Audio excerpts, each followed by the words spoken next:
You may not be too emotional. You may be highly adapted to environments where your nervous system learned that being alert, pleasing, useful, self-contained, and easy to read was the price of safety. That changes how you love, work, choose, and even describe yourself. A lot of intelligent, sensitive adults keep trying to solve the wrong problem. They think the issue is personality. The deeper issue is pattern recognition. Your mind keeps using old emotional math in new situations, then calling the result your identity. Maybe you read a room in 5 seconds. You notice tone shifts, delayed texts, meeting energy, small signs of disappointment. People praise this as emotional intelligence. Sometimes it is. Sometimes it is threat detection wearing a polished jacket. That distinction matters because accurate empathy feels spacious. Hypervigilance feels urgent. One helps you understand people. The other makes you monitor them so carefully that you abandon yourself before conflict even begins. Many high-functioning people learned early that emotions had consequences. Someone withdrew. If you needed comfort, you got corrected. If you performed well, the room softened. So your brain built an efficient rule. Stay useful, stay regulated, stay chosen. Years later, this can look impressive from the outside. You anticipate needs. You carry conversations. You smooth tension. Managers trust you. Friends lean on you. Partners call you mature. Meanwhile, you feel tired in a way sleep does not fix. Researchers studying attachment, emotion regulation, and family systems keep finding a similar pattern. Children adapt to the emotional climate they grow up in. Those adaptations often remain stable into adulthood, especially under stress. Success can hide them. Intimacy exposes them. That is why career confusion and relationship confusion often travel together. Both ask the same dangerous question: what do you want when no one is rewarding you for being easy, competent, or needed? A surprising number of adults cannot answer that quickly. You may say your problem is indecision. Sometimes it is identity diffusion created by chronic self-monitoring. You got so good at sensing demand that preference became faint. You can tell what works. You struggle to hear what feels true. This shows up at work in a very specific way. You become the reliable one, then the fixer. Then the emotional shock absorber for a team. People call you talented. Your body calls it constant activation. Promotions can deepen the trap if your identity depends on being indispensable. Career research on person-environment fit shows something simple and brutal. Performance alone does not predict long-term satisfaction. Congruence does. If your role rewards a survival adaptation rather than your actual temperament, you can look successful while becoming psychologically divided. That division creates a strange grief. You built a life using skills that earned approval, money, or stability. Then one day, the very traits that got you here start scraping against your nervous system. You feel ungrateful for wanting out. You also cannot keep pretending. Sensitive people often misread this moment. They think they are weak because ordinary tasks feel heavy. But load is not measured only by hours or difficulty. It is measured by friction. A role that repeatedly violates your wiring drains you faster than effort you actually consent to. The same principle operates in love. You can be deeply caring and still choose people who feel vaguely familiar and safe in the wrong way. Unavailable, emotionally foggy, or hard to reach. Your mind may read this as chemistry.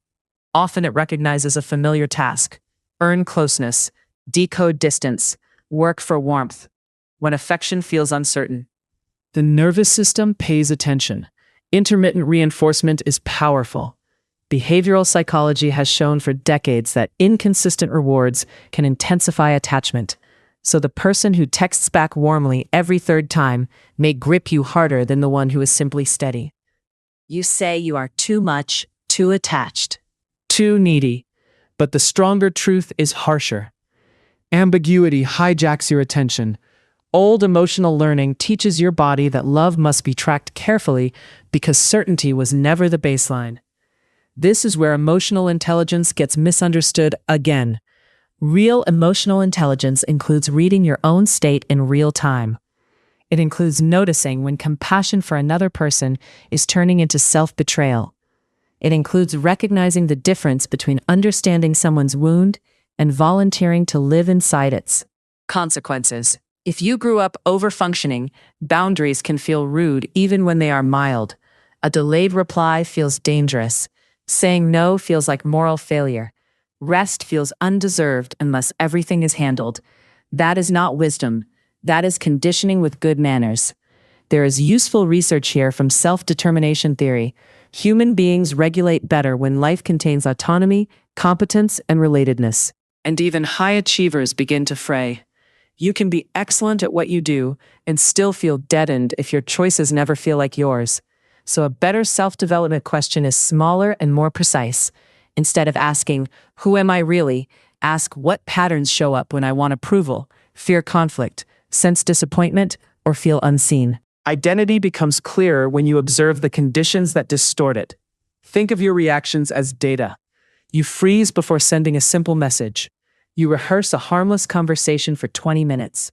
You volunteer for extra work while secretly resenting it. These are not random flaws. They are traces of a system trying to prevent social pain. The practical shift begins when you separate sensitivity from fragility.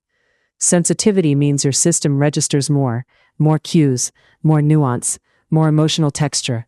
Fragility means poor recovery. After stress, many people who call themselves fragile are actually perceptive people with overloaded regulation and very little permission to recalibrate. That distinction changes what helps. You do not need a tougher personality. You need cleaner inputs, more recovery, and decisions that reduce unnecessary activation. Sometimes growth looks less like becoming fearless and more like refusing environments that keep teaching your body to brace. This also applies to giftedness and intensity. Some adults are fast processors, divergent thinkers, emotionally deep, and easily overstimulated at the same time. They spend years feeling hard to categorize. The danger is building a false identity around being complicated when the real issue is mismatch. Mismatch in conversation, mismatch in pace, mismatch in values, mismatch in how much noise, ambiguity, or shallow performance your system can tolerate before it starts leaking energy. Once you see that, shame loosens. You stop asking why simple things feel hard and start asking whether they are truly simple for you. A practical framework I trust has 4 checks: state, story, strategy, setting. First, what state is your body in right now? Second, what story is your mind telling about that state? Third, what strategy are you using to cope? Fourth, what setting keeps recreating the problem? Example, you feel dread before a team call. Your body is tight. Your story says you are lazy and dramatic. Your strategy is over-preparing so nobody can criticize you. The setting is a role with unclear expectations and a leader who gives feedback through mood. Suddenly your problem looks different. Or in relationships, your chest drops when someone goes quiet. Your story says you are needy. Your strategy is to send the perfectly calibrated text. The setting is recurring ambiguity with a person who offers closeness, then disappears.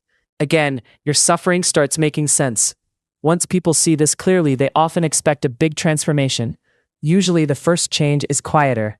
You pause sooner. You name the pattern before it fully takes over. You disappoint one person instead of abandoning yourself for 6 months. That is how rewiring often looks at the start. And here's the part many self-improvement spaces skip. Some of your most praised traits may be organized around fear. Being the calm one, the insightful one, the low-maintenance one, the dependable one. These can be beautiful qualities.